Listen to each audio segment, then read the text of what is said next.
کراچی ضلع ویسٹ تھانہ منگو پیر کی بہترین کارکردگی پر علی زمان اوان کی رپورٹ شامل کرتے ہیں۔ پولیس اسٹیشن منگو پیر ضلع ویسٹ کراچی کی حدود ونگی گوٹ میں ایس ڈی پی او مسرور جتوئی کی قیادت میں کامبنگ آپریشن کیا گیا۔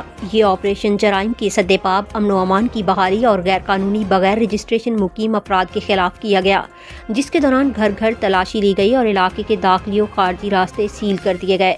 یہ کارروائی ایس ایس پی ویسٹ کی خصوصی ہدایات پر انجام دی گئی، جس کی نگرانی ایس ڈی پی او منگو پیر سب ڈویژن اور ایس ایچ او منگو پیر خوش نواز پتافی نے کی۔ آپریشن میں پولیس افسران و اہلکاروں کے ہمراہ انٹیلیجنس سٹاف، لیڈیز پولیس اور تلاشی ڈیوائس آپریٹرز نے بھی حصہ لیا، جبکہ بائیو میٹرک سسٹم کے ذریعے مشکوک افراد کی تصدیق کی گئی۔ پولیس کے مطابق آپریشن کے دوران 7 مشکوک افراد کو حراست میں لیا گیا، جبکہ 2 افراد کو کرایہ داری ایکٹ کے تحت باقاعدہ گرفتار کر کے ان کے خلاف ایف آئی آر درج کی گئی۔ اسی دوران ایک شخص سے غیر قانونی پستول برآمد ہوا، جس کے خلاف قانون کے مطابق مقدمہ درج کر لیا گیا ہے۔ ایس ایچ او منگو پیر خوش نواز پتافی کا کہنا ہے کہ علاقے میں جرائم پیشہ عناصر کے خلاف کارروائیاں آئندہ بھی جاری رہیں گی اور قانون شکن عناصر کے ساتھ کسی قسم کی رعایت نہیں برتی جائے گی۔